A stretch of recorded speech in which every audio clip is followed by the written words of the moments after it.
आज तो सबको नाश्ते में 5 अलग अलग तरह के खाने खिलाऊंगी ताकि सबकी सुबह एकदम बढ़िया जाए। इतना कहकर सुनैना खूब सारी सब्जियां काटने लगती है। दूसरी तरफ वो सूजी भी धोकर रख देती है और आटा सान देती है। करीब 6 घंटे बाद सुनैना की सास विमला की भी आंख खुलती है और जब वो देखती है कि सुनैना पहले से ही रसोई में खड़ी होकर नाश्ता बना रही थी तो चौंकते हुए कहती है, अरे बहू, ये क्या, तूने सब नाश्ता बना भी लिया?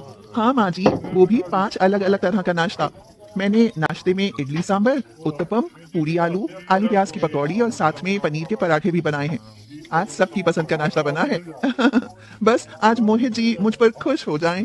अरे मेरी प्यारी बहू, तू कितनी मेहनत करती है और ये मोहित है कि हमेशा तुझसे नाराज ही रहता है, वो भी इतनी छोटी बात से। माँ जी, उनकी भी क्या गलती। उनकी अपनी शादी को लेकर सिर्फ एक ही इच्छा थी और वो थी कि उनकी एक पढ़ी लिखी लड़की से शादी हो, और आप मुझ जैसी अनपढ़ को गांव से उठा लाई। अरे तू अनपढ़ है तो क्या हुआ, तू तो हीरा है, हीरा।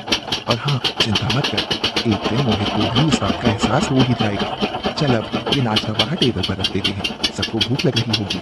हाँ ठीक है माँ जी। सुनैना अपनी सास के साथ मिलकर सारा खाना टेबल पर लगा देती है। नाश्ते की खुशबू से सभी लोग बड़े खुश होते हैं। सुनैना का देवर रघु कहता है, वाह भाभी, क्या खुशबू है। तुम इतना सारा अलग अलग तरह का नाश्ता बना है। वाह, आज तो आपने कमाल ही कर दिया। क्यों, है ना भैया? इसमें क्या बड़ी बात है। अरे एक ही तो काम है इसका, खाना बनाना, और वो करके इसने कौन सा बहुत कमाल कर दिया। ओफो मोहित, कम से कम आज तो बहू से ढंग से बात कर ले। कर लेता माँ, अगर आपने मेरी पसंद की बहू लाई होती। अरे मुझे श्रेया पसंद थी। श्रेया, वो कितनी सुंदर थी, पढ़ी लिखी थी, मेरी ही तरह इंग्लिश में बात करती थी। अरे इस गवार का मैं क्या करूँ, तुम ही खाओ उसका बनाया हुआ खाना। ये कहकर मोहित गुस्से में वहाँ से उठकर चला जाता है।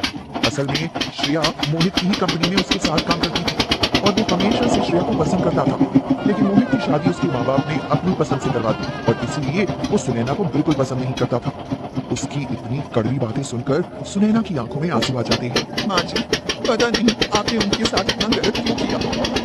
आपको उनकी शादी मुझसे नहीं करानी चाहिए थी। देखिए अब वो मुझसे कितना नाखुश है। भाभी, आप चिंता मत करिए, भैया तो हमेशा से ऐसे ही सिद्धि रहे हैं और वो कुछ भी बोल देते हैं। आप उनकी बातों पर ज्यादा ध्यान मत दीजिए।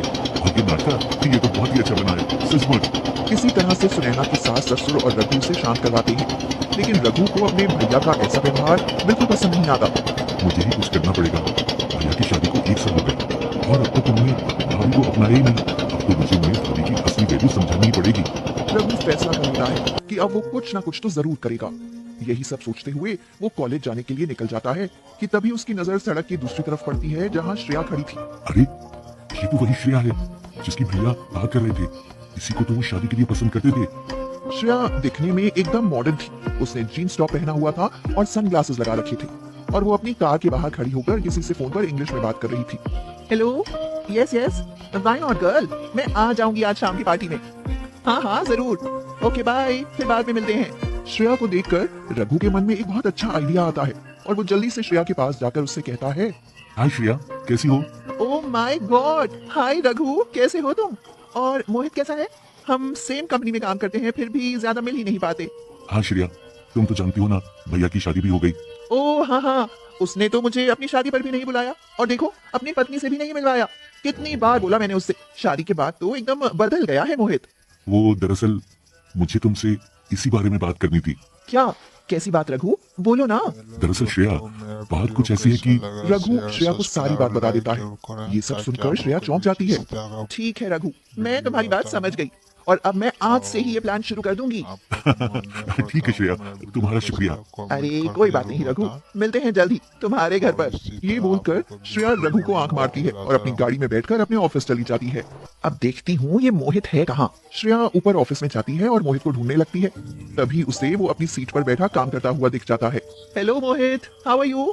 ओह हाय श्रेया, तुम यहाँ ऐसे अचानक से? क्या बताऊं मोहित, इतने दिनों से तो मिले नहीं, मुझे तो तुम्हारी बहुत याद आ रही थी। श्रेया के ऐसे कहने पर मोहित चौंक जाता है। अरे श्रेया, मेरी याद तुम्हें? हाँ और क्या, चलो आज हम कोई मूवी देखने चलते हैं। पहले तो हम कितना बाहर जाते थे, याद भी है या शादी के बाद सब भुला दिया? अरे नहीं नहीं नहीं, सब याद है मुझे, मगर अभी तो मेरा ऑफिस चालू है ना, अभी कैसे चल सकता हूँ? अरे बॉस से मैं बात कर लूंगी मोहित, तुम तो जानते हो ना वो मेरे रिश्तेदार हैं, वो झट से मान जाएंगे। तो फिर तुम बताओ, चल रहे हो मेरे साथ या नहीं? अच्छा ठीक है श्रेया, चलते हैं। श्रेया मोहित को अपने साथ पिक्चर दिखाने लेके जाती है। इस चक्कर में मोहित को घर जाने में भी देर रात हो जाती है, मगर वो बहुत खुश था। वाह, आज कितना मजा आया। अगर श्रेया ही मेरी पत्नी होती तो मेरी जिंदगी कितनी अच्छी होती। उस अनपढ़ गंवार के साथ रहकर तो मेरी जिंदगी एकदम बर्बाद हो गई है। यही सब सोचता हुआ मोहित घर आ जाता है। अरे, आज आपको आने में कितनी देर हो गई। देखिए, मैंने आपकी मनपसंद बिरयानी बनाई है और साथ में वेजिटेबल रायता भी। मुझे नहीं खाना ये बिरयानी, मैं श्रेया के साथ बाहर से डिनर करके आया हूँ। तुम ही खाओ ये घटिया खाना। ये कहकर मोहित जाता है और सो जाता है। लेकिन फिर से श्रेया का नाम सुनकर सुनैना को बड़ा दुख होता है। ये आज ऑफिस के बाद उस श्रेया के साथ थे, मगर क्यों? हे भगवान, ये आप मेरे साथ क्या कर रहे हैं? मेरे पति को सद्बुद्धि दीजिए भगवान जी। अगले दिन सुबह सुबह मोहित उठकर जल्दी से तैयार हो जाता। अरे बेटा, आज तो तू इतनी जल्दी उठ गया, क्या बात है? अरे माँ, आज मैं श्रेया के साथ ब्रेकफास्ट करने जा रहा हूँ। उसने मुझे अपने घर इनवाइट किया है। वहीं खड़ी सुनैना मोहित की सारी बातें सुन लेती है। क्या? मगर क्यों जी? आप उसके घर जाकर क्यों खाएंगे? यहाँ क्यों नहीं? मैंने भी तो आपके लिए नाश्ता बनाया है। माँ, इससे कहो मुझसे बात ना करे। मुझे इस अनपढ़ से बात नहीं करनी है और मेरा जहाँ मन करेगा मैं वहाँ जाकर खाना खाऊंगा। ये मुझे रोकने टोकने वाली नहीं होती है। खुद को मेरी पत्नी समझने की गलतफहमी मत करे, ये बस तुम्हारी बहू है। एक बार फिर से मोहित सुनैना को इग्नोर करके चला जाता है और इस सब से सुनैना को बहुत ठेस पहुंची थी। लेकिन मोहित, वो तो अपनी धुन में मगन श्रेया के साथ उसके घर में बैठकर नाश्ता करता है। तो मोहित, कैसा लगा तुम्हें ये नाश्ता? बहुत अच्छा है श्रेया। ये तुमने बनाया क्या? नहीं मोहित, ये तो मैंने बाहर से मंगवाया है। मुझे ये सब खाना बनाना नहीं आता, मुझे तो सिर्फ खाना खाना आता है। You are very funny Shreya. अच्छा, ये सब छोड़ो मोहित, मुझे तुमसे जरूरी बात करनी है। अरे तुम्हारी तो हर बात जरूरी सी लगती है श्रेया, बताओ ना क्या बात है। बस, तुम मुझे जैसे एडमायर करते हो ना, ऐसे कोई नहीं करता। इसीलिए मैं तुमसे शादी करना चाहती हूँ मोहित। मुझे तुम बहुत पसंद हो, क्या तुम मुझसे शादी करोगे?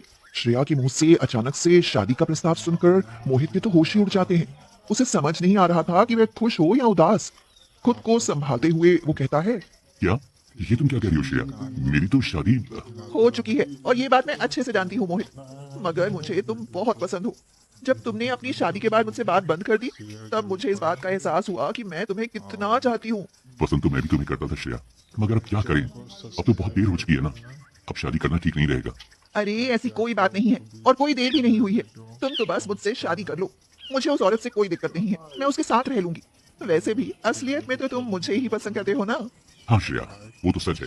ठीक है फिर, अगर तुम्हें कोई एतराज नहीं है तो हम शादी कर लेते हैं। वैसे भी मेरे सपनों की रानी तो हमेशा से तुम ही थी। हाँ, तो बस ब्रेकफास्ट खत्म करके हम मंदिर चलते हैं और वहीं शादी कर लेंगे। क्या इतनी जल्दी? अब अच्छे काम में देरी कैसी? मोहित श्रेया की बातों में आ जाता है और वो उससे दूसरी शादी कर लेता है। लेकिन मोहित और श्रेया को ऐसे शादी के जोड़े में देखकर उसके सभी घर वाले दंग रह जाते हैं। श्रेया ने स्कर्ट टॉप पहना हुआ था और ऊपर से लाल चुनरी से घूंघट डाल लिया था। हे भगवान, ये क्या? ये सब क्या है मोहित? वही जो बहुत पहले हो जाना चाहिए था माँ, लेकिन देर आए दुरुस्त आए। आज से मेरी पत्नी ये है श्रेया, इससे मैंने दूसरी शादी कर ली है। ये सब आप कैसे कर सकते हैं? आपने एक बार मुझे बताया तक नहीं।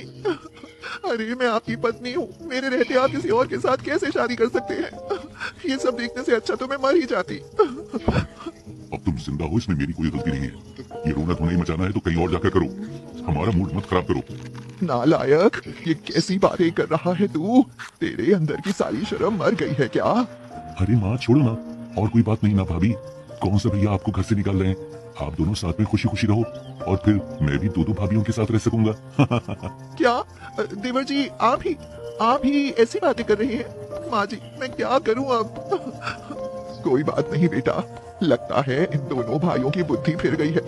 लेकिन अब जो हो गया सो हो गया, इसे ही अपना नसीब समझकर अपना ले। अब भगवान शायद यही चाहता है। सुनैना को तो ये सब बिल्कुल समझ नहीं आ रहा था, लेकिन वो कर भी क्या सकती थी? नई पढ़ी लिखी मॉडर्न बहू ने उसका कमरा भी हड़प लिया था। देखो सुनैना, आज से ये कमरा मेरा और इनका है, तुम्हें बाहर रहना पड़ेगा। मगर कुछ नहीं सुनैना, जैसा श्रेया कहेगी वैसा ही होगा बस।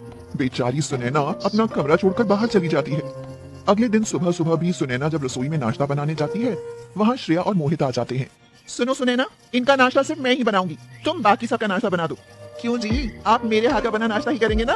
हाँ श्रेया बीबी, तुम्हारे हाथ का ही नाश्ता करूंगा। श्रेया सुनैना को साइड करके सिर्फ मोहित के लिए नाश्ता बनाने लगती है। वहीं सुनैना घर के बाकी सबके लिए नाश्ता बना देती है। थोड़ी ही देर में जब नाश्ते की टेबल पर सब बैठते हैं तब श्रेया कहती है, देखिए जी, ये वाला नाश्ता मैंने आपके लिए बनाया है और ये इस सुनैना ने बाकी सबके लिए बनाया है। ठीक है, अभी खाकर देखता हूँ श्रेया। जैसे ही मोहित प्लेट की तरफ देखता है, उसमें जले हुए 2 टोस्ट और एक कच्चा अंडा रखा था। ये तो अरे अरे, शक्ल पे मत जाइए, ये विदेशी ब्रेकफास्ट है, खा कर देखिए ना। हाँ हाँ, जरूर जरूर। जैसे ही मोहित खाना खाता है, उसे तुरंत खाना थूकना पड़ता है। छी छी छी छी छी, ये क्या बना दिया है? कैसा घटिया स्वाद है। क्या क्या कहा? तुम्हारी इतनी हिम्मत? You idiot!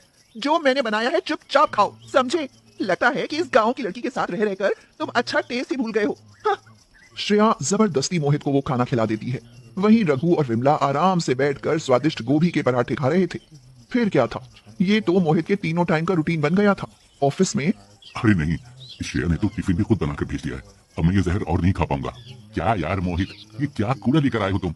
अरे तुम तो रोज टिफिन में स्वदेशी व्यंजन लेकर आते थे, आज ये क्या लाए हो जना पुना?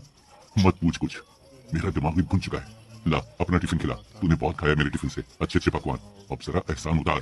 3-4 दिन बीतने के बाद अब मोहित के सिर से प्यार का भूत उतर चुका था। वो रोज रोज वाहियात खाना खाकर तंग आ गया था। बस बहुत हुआ, अब मैं ये खाना और नहीं खा पाऊंगा। सुनो गांव की लड़की, मेरे लिए अच्छा खाना बनाओ। क्या कहा? ये तेरे लिए खाना क्यों बनाएगी भला? तू जा पढ़ी लिखी बहू के हाथ का खाना खाना। मुझसे वो खाना नहीं खाया जा रहा है। अरे ये तुम क्या कह रहे हो बेबी? आज तो मैंने स्पेशल मेन्यू सोच कर रखा है, वही बनाऊंगी, देखना तुम्हें बहुत पसंद भी आएगा। अरे चुप, नहीं खाना मुझे कोई स्पेशल खाना। और ये क्या अजीब से कपड़े पहन कर रखे? तुम्हें तो किसी चीज की तमीज ही नहीं है, बस नाम की पढ़ी लिखी हो तुम। तुमसे लाख गुना अच्छी तो ये अनपढ़ सुनैना थी। मुझसे बड़ी भूल हो गई जो मैंने इसकी कदर नहीं की। तो अब अपनी भूल सुधार लो मोहित। हाँ भैया, अभी भी देर नहीं हुई है। रघु और श्रेया को हंसते देखकर विमल, सुनैना और मोहित चौंक जाते हैं। ये सब क्या हो रहा है? देवर जी, आप क्यों हंस रहे हैं? वो इसलिए भाभी क्योंकि ये सब तो बस एक नाटक था जो श्रेया ने मेरे कहने पर किया था, ताकि भैया को अकल आ सके। तो वो शादी, अरे वो भी नकली थी, बिल्कुल उस पंडित की तरह जो केवल एक्टिंग कर रहा था। हे भगवान, इतना बड़ा नाटक। ठीक ही है ना माँ जी, कम से कम इन्हें अकल तो आई। आ गई भैया, पूरी अकल आ गई। अब दोबारा कभी तुम्हारी बेकदरी नहीं करूंगा, मुझे माफ कर दो। मोहित हाथ जोड़कर सुनैना से माफी मांगता है और सुनैना बड़ा दिल रखकर उसे माफ कर देती है। फिर उनकी जिंदगी में खुशियां लौट